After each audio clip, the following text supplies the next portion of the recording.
Can we look into the camera like in The Office? Yeah. Alright, 3, 2. It's a...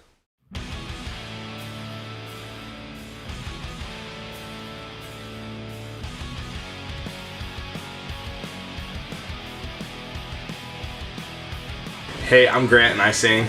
I'm Ben and I play bass. And we're Creekside. So there's 3 other members in Creekside, one of them being Tanner. I met him when the band first began. We've been through, I think, 11 members now. 12? Yeah, I like 11. I don't remember. Oh, yeah, well, we've been through a lot of members regardless, but he's been there since the start, which is freshman year back in 2014. And then our other members we all have because of Ben.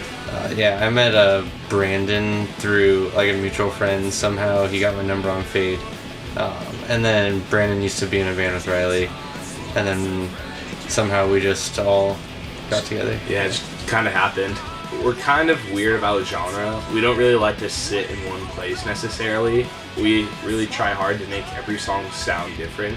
So we take a lot of influence from pop punk, hardcore, pretty much everything, alternative, rock and roll, especially on this latest release. We're starting to plan out our next release, which is probably going to be a split in 2 songs, but we want them to be polar opposites. So we probably going to wait a little bit to work on that since we just released Hills and Valleys less than a month ago. I would say Brandon starts off most of the songs since he's on guitar. Then from there, it's either that or Grant starts with the lyrics and then we write something to it, but usually Brandon comes up with the ideas first or Tanner. Just kind of depends on who's more creative at the moment. We take influences from a lot of different bands with a lot of different sounds.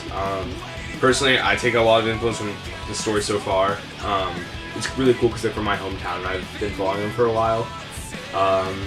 Bands like Citizen and stuff, just kind of that genre as a whole we take a lot of influence from. But we also like to get a lot from like heavier bands too. It's becoming more noticeable with this last release, but I think in what's to come, you're going to see a lot more heavy influence. Our set list right now is usually pretty similar. We just started adding a new song called Time, which is off the new EP Hills and Valleys. But right now we have about 8 songs that we like to play live.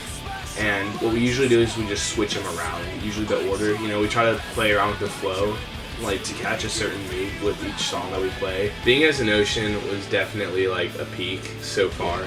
You know, it's like our first big show. But we played with a lot of other really cool bands. City Sick, for example, our tour buddies. We've also played with like a lot of out-of-town bands, like we played with Mariner. Then my friend, the same Being as an Ocean show, we played with Dwellings, and they're really good. Yeah, Dwellings. Wolf and Bear. Wolf and Bear, we played with them. Some East Coast bands like Something More, Chasing Morgan. I don't know, there's all kinds of bands that have just been great. Advice-wise, don't give up.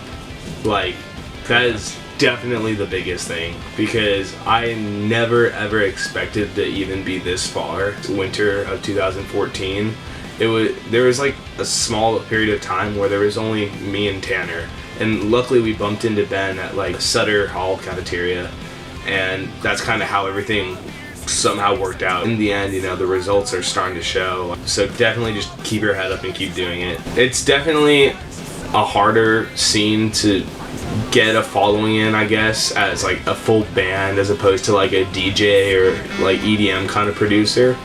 But for what it's worth, you know, there are people who will come out to your shows, and then just the local scene will support you as far as like the other bands, you know. Even if you're playing shows with like the bands that played before or are playing after you, for what it's worth, those bands are going to be the people who are still like at your set screaming the lyrics back to you, and that's a really cool feeling. So it's definitely a feeling of solidarity that we have up here, but just gotta keep pushing, and then even push your boundaries as far as like going out of state goes and playing your second tour like in Oregon.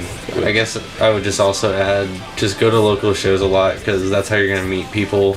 That's how you're going to get into be able to play venues. Our next show is actually, I think it's February 18th. We're playing with Such a Mess, Crooked Teeth, our touring buds, and the City Sick. And Lightfinder actually just got added to the show, and they're filming a music video. So I think that show's gonna be $7. I don't know the start time, but you can find it all on Facebook. There's an event page for it. Yeah, we'll have a bunch of merch there and stuff. And you can also find all of our merch on our Bandcamp as well as all of our music. Creekside530.bandcamp.com. Our music's on Spotify, iTunes, Google Play, right? Google Play, Amazon, all over SoundCloud. Yeah. You can also just like our Facebook, Creekside, or follow us on Instagram, Creekside Band. Or Twitter. Yeah, you name it. You know, we got you covered on the social media. You just got to find us. But, yeah. All right.